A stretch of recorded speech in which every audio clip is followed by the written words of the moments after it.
Self-sabotage. It is something we all do. It's part of human nature. But for service leaders, it can have even bigger implications because we're leading teams and representing communities.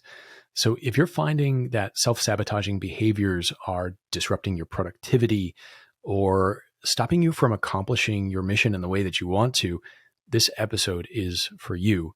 My next guest, Dr. Judy Ho, literally wrote the book on it. Stop Self-Sabotage is a science-driven 6-step approach to removing self-sabotage from your life. And if you're an English nerd, then the alliteration alone in this episode is going to be fun for you. But Dr. Judy Ho is just a wealth of information on this topic, and she really digs into some specific ways that you can disrupt this pattern. There are 3 major takeaways from this episode. You're going to first learn how to identify your self-sabotaging behaviors, what it is that's coming up in your life and disrupting your ability to be everything you want to be. Then what do we do about that? How do we actually remove those behaviors and replace them with something that is more productive and more in alignment with our values? And finally, the practical steps for implementing change that changes behavior for the good, for long-term, and for hopefully life.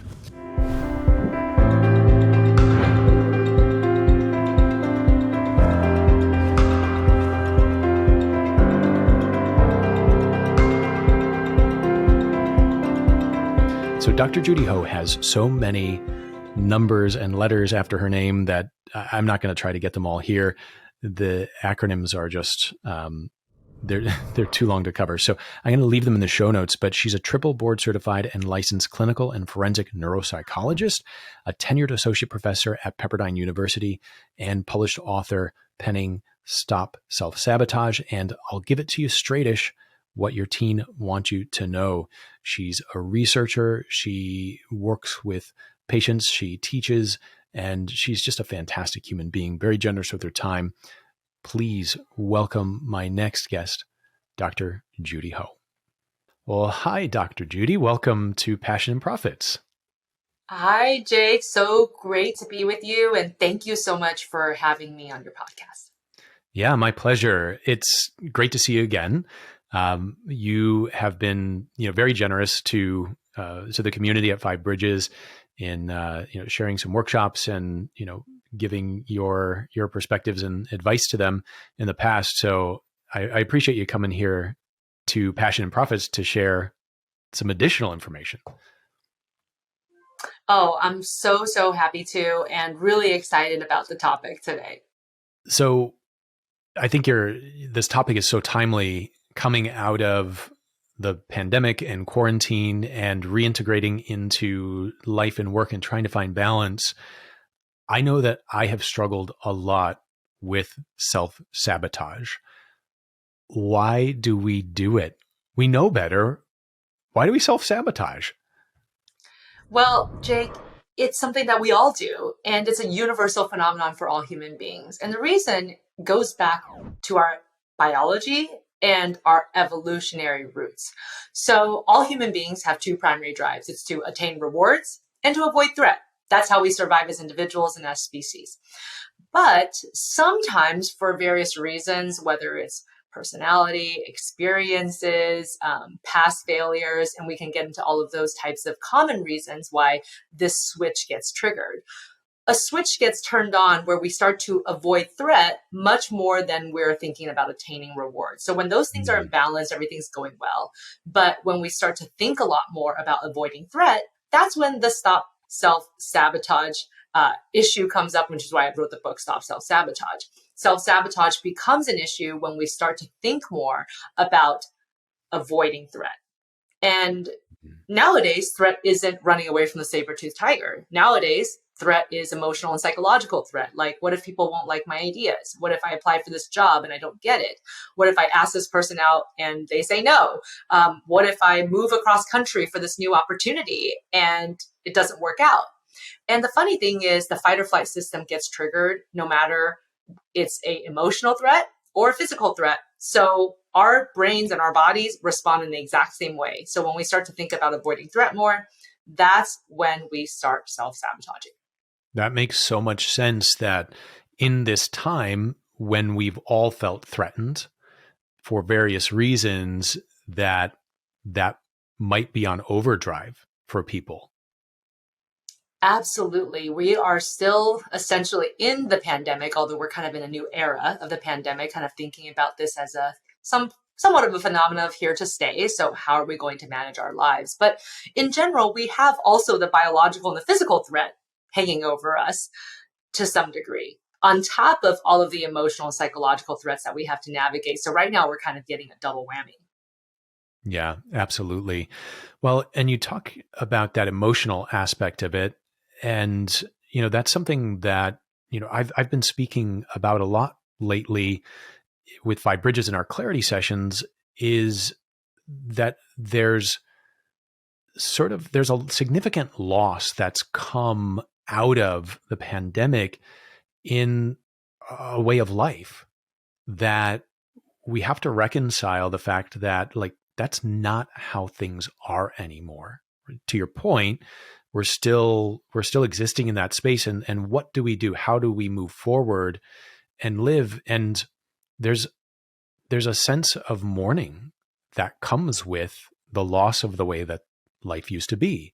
And even if we weren't physically threatened, by COVID, there's still that psychological and emotional aspect that we have to reconcile, right?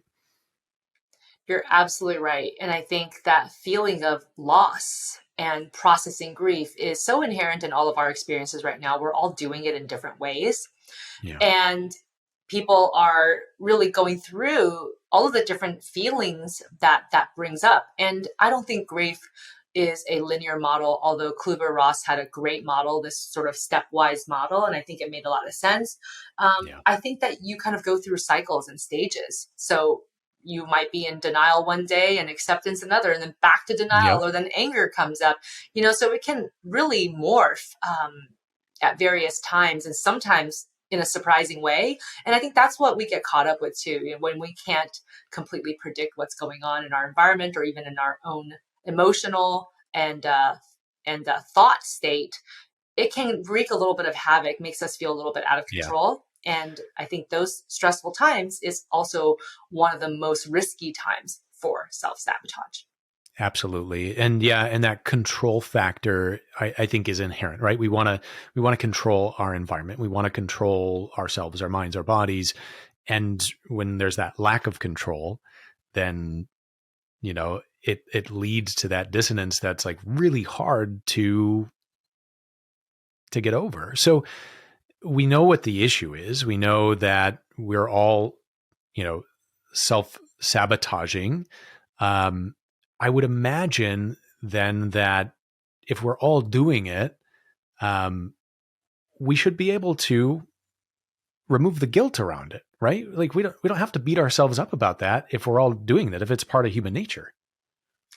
Exactly. And I think that sometimes the narrative that we tell ourselves, we're so mean to ourselves sometimes, that Yeah. actually causes more self sabotage. So that second wave of thoughts or emotions that judges our first thoughts or Yep. waves of emotions or behaviors is actually much more detrimental than even the first thing. So the Yeah. self sabotage itself is not necessarily the worst thing.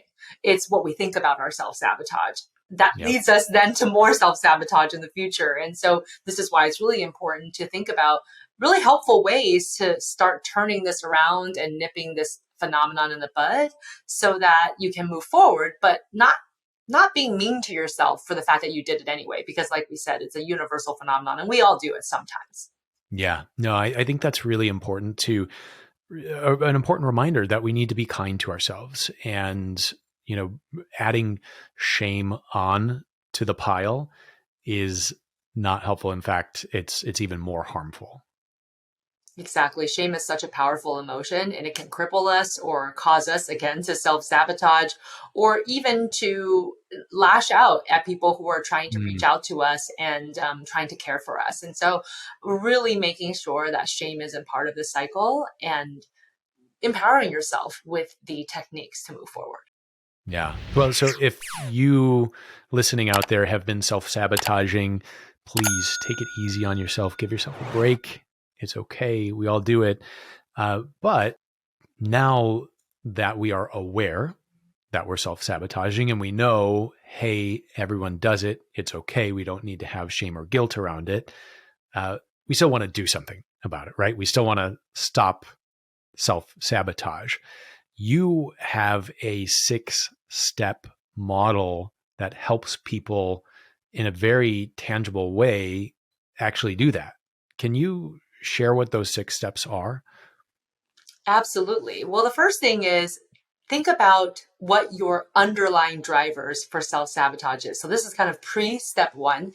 And Hmm. you can find out what life factor is triggering your self-sabotage. And life is an acronym that I came up with to see why that avoidance switch gets turned on in the first place. And so life stands for low or shaky self-esteem, Hmm. internalized beliefs from childhood, fear of change or the unknown, and excessive need for control. So you can take a Hmm. free quiz on my website at drjudyho.com, and you can see which of these 4 drivers are the ones that are causing you self-sabotage in the first place. So for some people, it might be a combination of the 4, or it might just be one, but you can take this quiz and find out for yourself.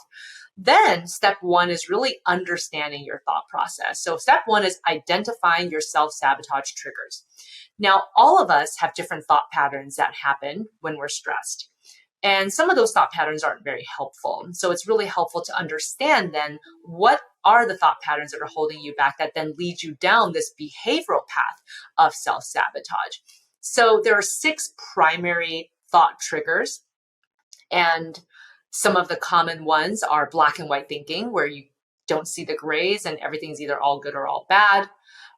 There's also the idea of mind reading, where you think you know exactly what people are thinking of you, and then you act accordingly, which I sometimes doesn't never do that in my actually feel relationships at right. all, ever. Yeah, it's something that we all do because we're trying to predict our environment again, right? But that's another common trigger for a lot of people. There's also personalization, which is a trigger which essentially leads you to always make it about yourself. And it's more that you're trying to do your best, but as a result, you start to compare yourself with everybody and think that you're coming up short. Or maybe when somebody is upset, you think that it has to be about you and it can't just be that they're having a bad day, right? So these are sort of common things that happen. Or catastrophizing, that's another thought trigger, where one bad thing happens and you think that everything's just messed up from now on, right? And so there's 6 thought triggers, and you can find out what these are. Again, I have some free resources on my website where you can look through, and there's a little quiz that you can take to find out what your thought triggers are. But the first step is really to identify the thought triggers, because everything starts with your thoughts.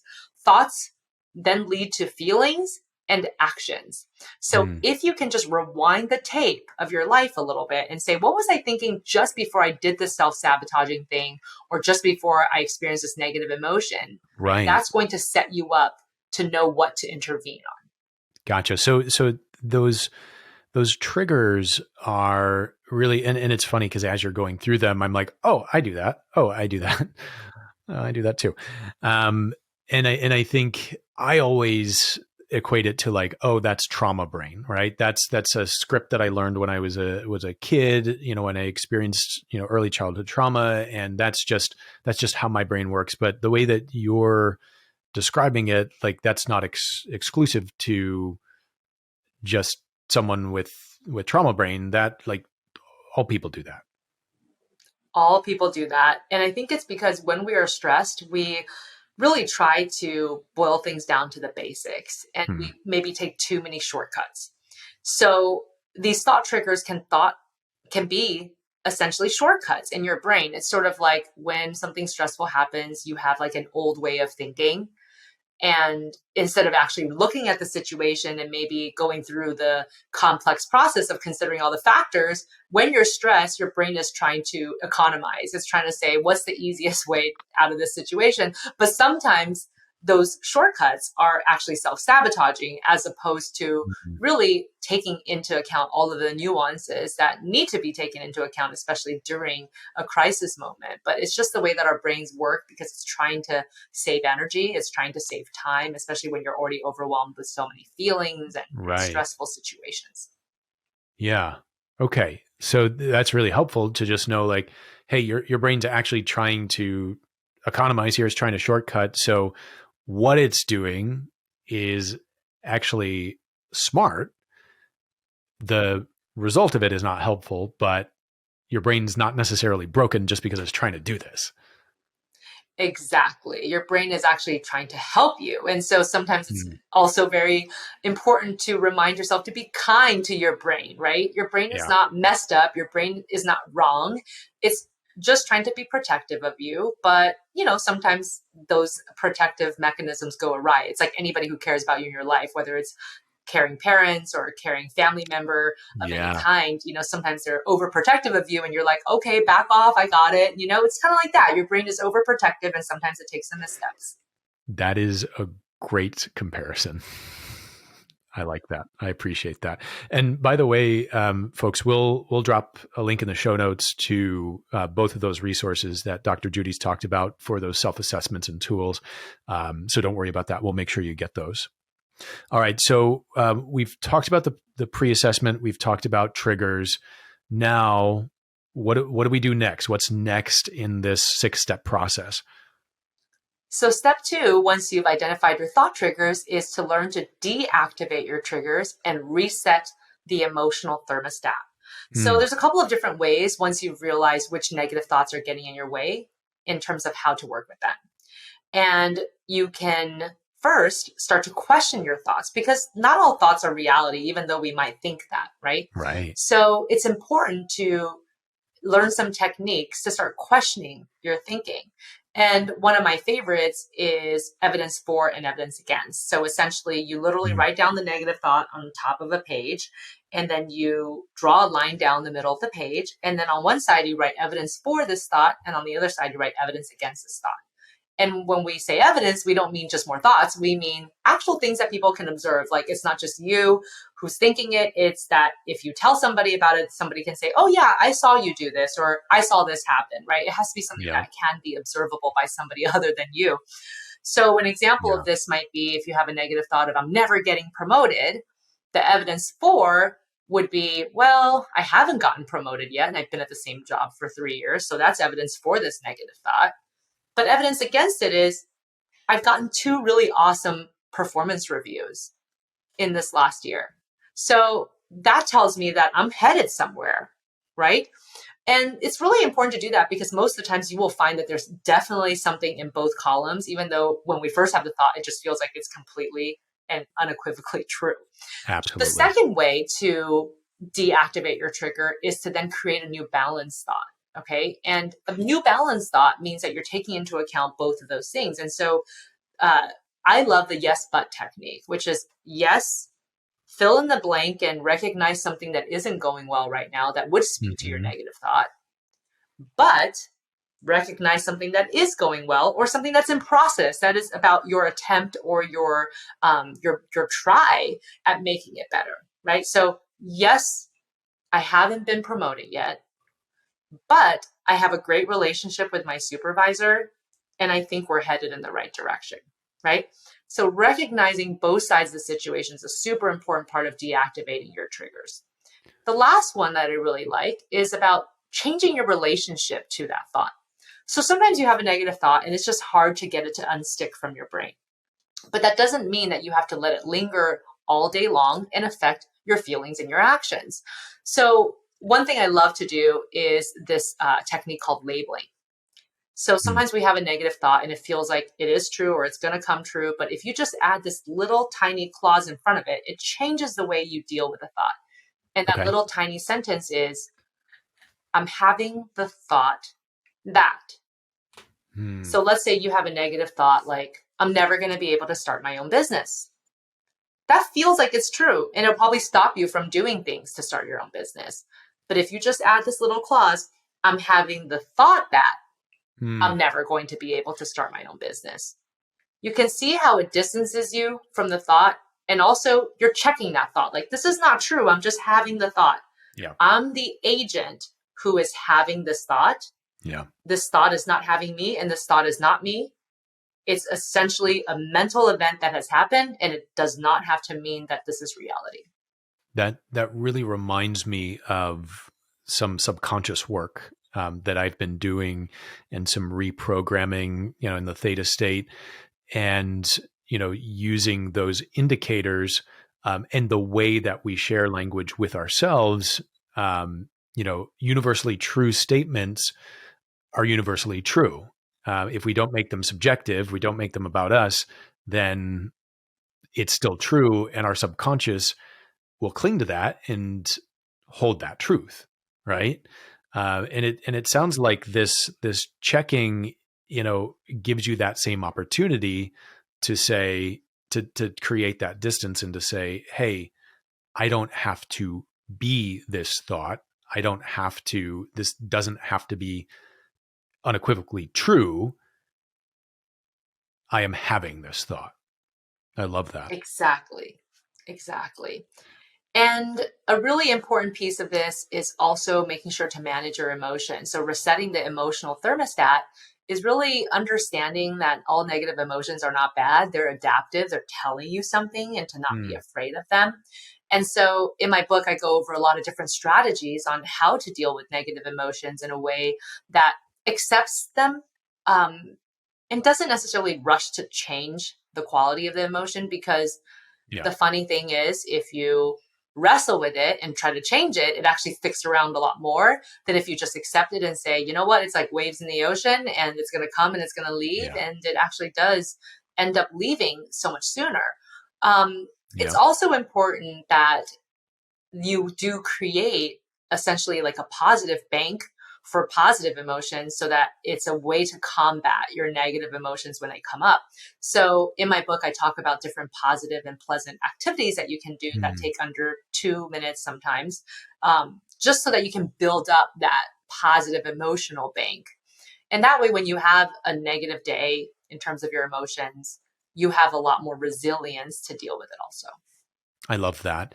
I love that imagery of the ocean and the waves coming in and out. And, I'm reminded the fact that when a wave comes in, it carries with it, sand and particulate and, things that wash up on the beach and contribute to that ecosystem, right? It's bringing, new, fresh. And those thoughts can do the same thing. They can make those positive deposits in that bank that build up, that shoreline, which is, improved. I think that's beautiful. Thank you so much. Yeah, and what you said right there was perfect. I mean, that's exactly the goal of some of these techniques. That's great.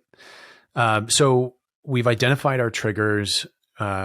We're now working to deactivate and reset that emotional landscape.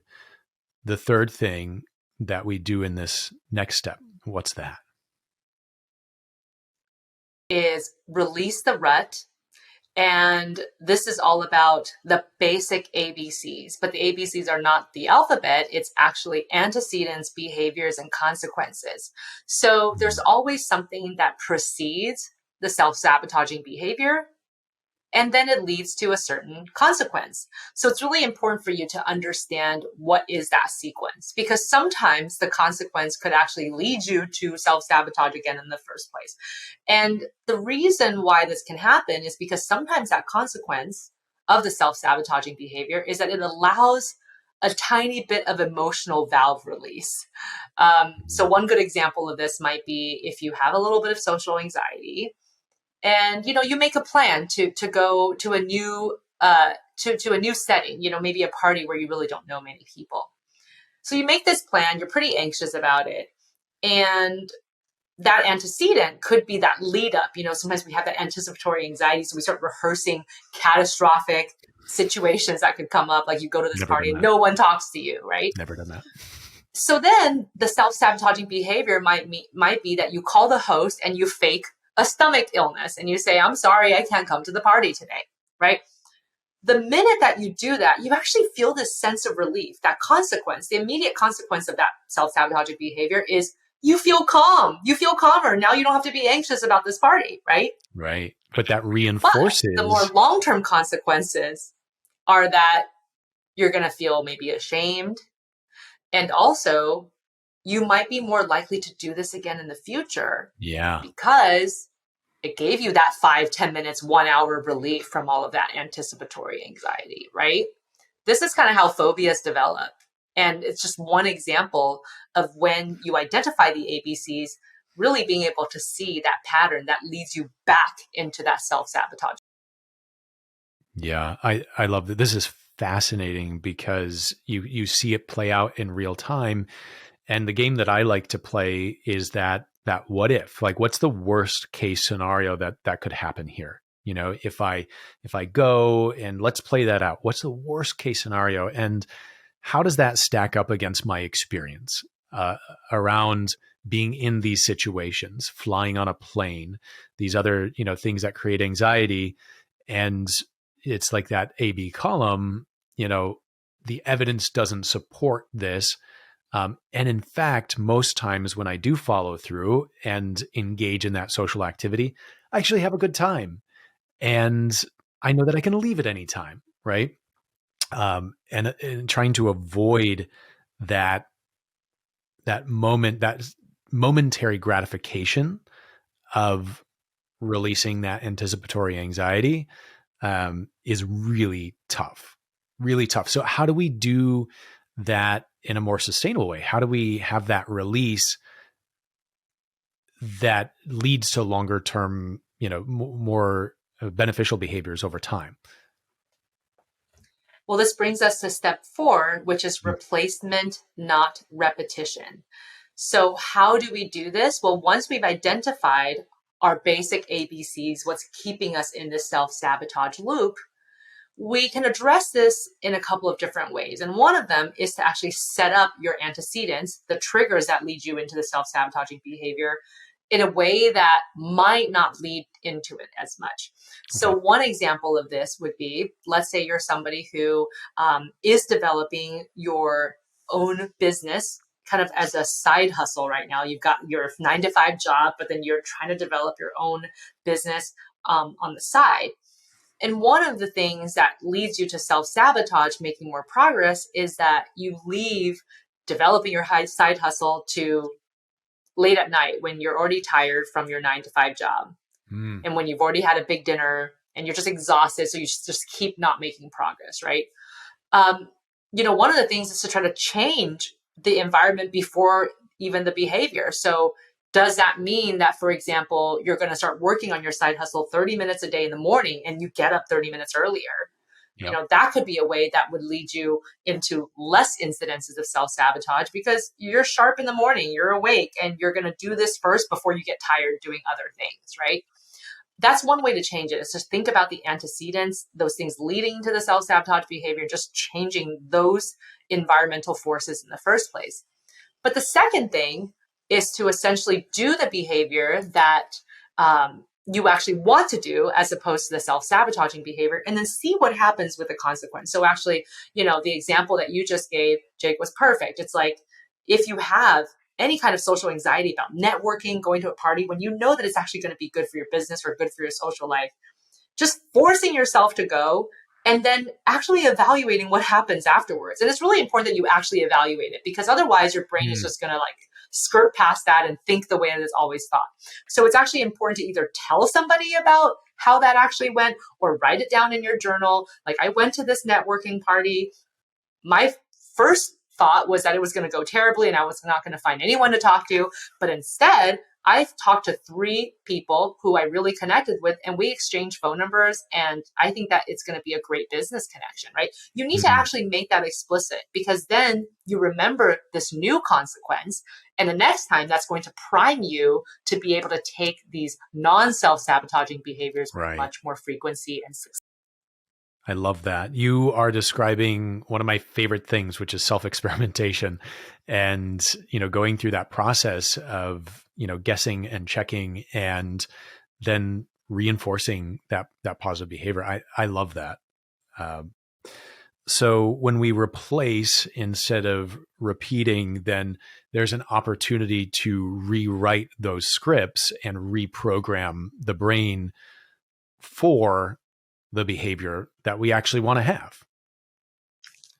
Absolutely. And it's really about reprogramming, because our brains start to automate certain things over time. And this is why those old ABCs got established in the first place, right? So in the beginning, trying to establish a new ABC is going to be tougher, but just know that your brain is going to automate that eventually also. And it's going to become your new normal, and it's going to be a lot easier.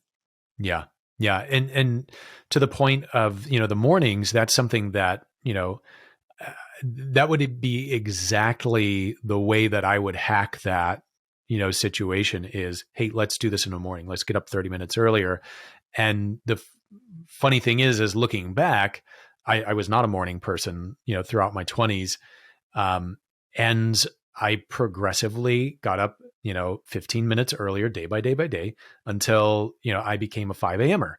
And that's how I ended up building my business, was stealing that extra 15 minutes until I had a morning routine that, was meditation, working out, and planning my day. Um, Now that is such an ingrained part of my habit and my day that I don't even have to think about it. It just automatic. It's on autopilot, like you said, but it took, that behavior change, that modification over a period of time and reinforcing that, hey, this works. Hey, this works. And being tired is not the worst thing in the world. Exactly. I'm so glad that you shared that personal story, Jake, because I have a very similar personal story. I never thought of myself as a morning person, but over time I've adjusted.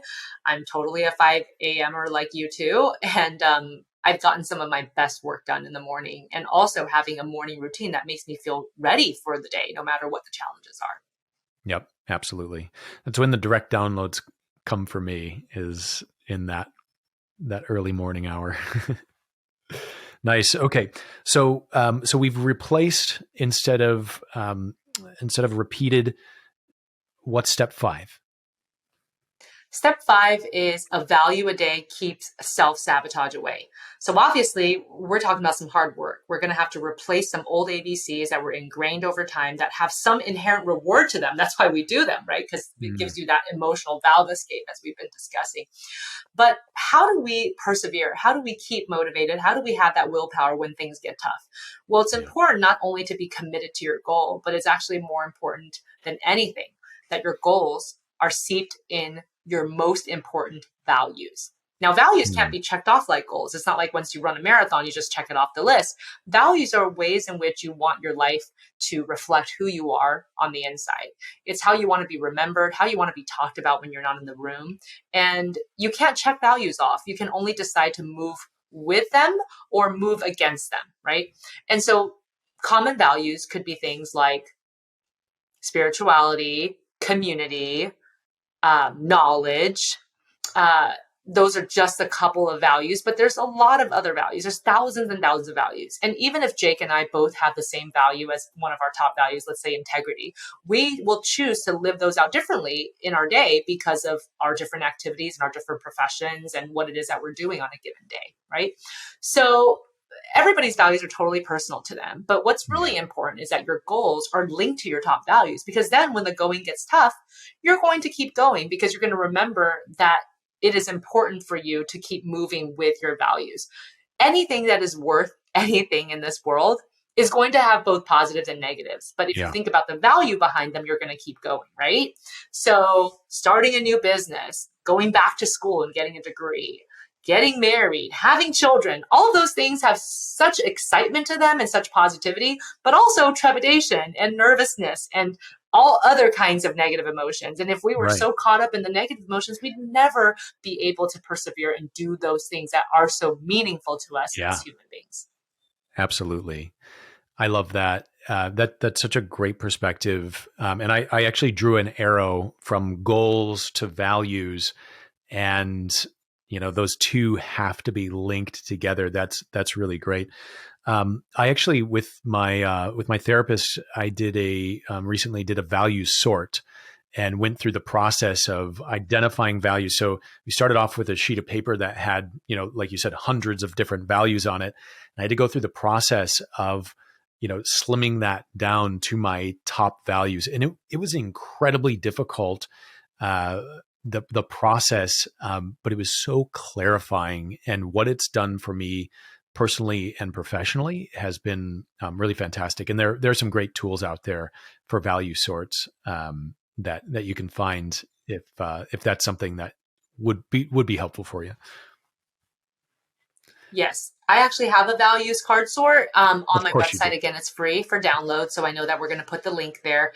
But you can do exactly what Jake was talking about. I'm so glad that you went through that. I love doing the values card sort. I do it once every month or so just to see if anything's shifted around or Mm, changed.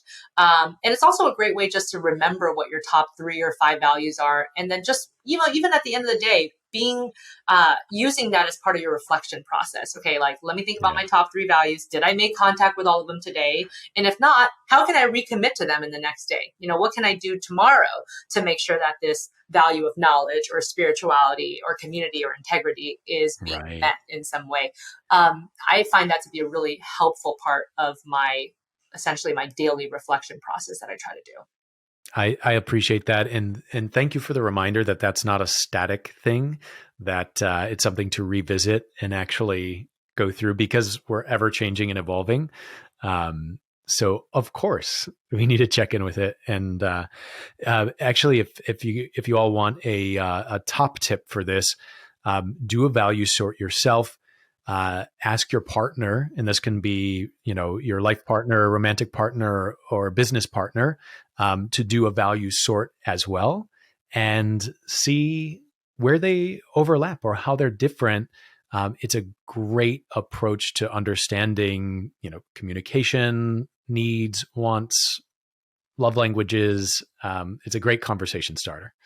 Totally agree. And I think that also helps in times of conflict, because it really helps to speak to one another in a way that is still compassionate and speaks to what is most important to them. And it really helps you to manage those stressful times. Yeah, absolutely. All right. This has already been so informational, and I've learned a lot. I'm really excited here as we come to the sixth step in your process of stopping self sabotage. So, step 6 is to create a blueprint for change. So, Mm, vision boards are great, but I think a lot of times people run into vision board problems because it's sort of these big goals and dreams without that prescription of how to get there. There's not that blueprint as you would for a house, this dream house that you want to build, right? Um, but it doesn't have those details of the foundation or yeah. where the hallways are going to be, or where the windows and the doors are.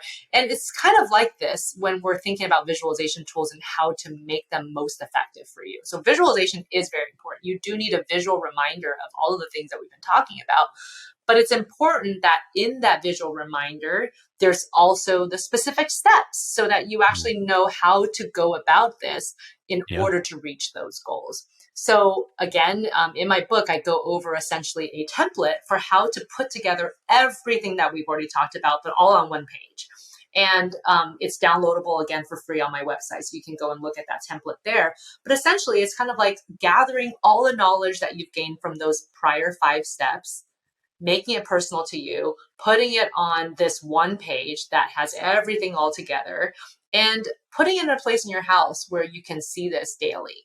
That way, whenever Yeah. you do come across some kind of obstacle and you find yourself on the verge of self sabotage, you literally just go and consult this blueprint.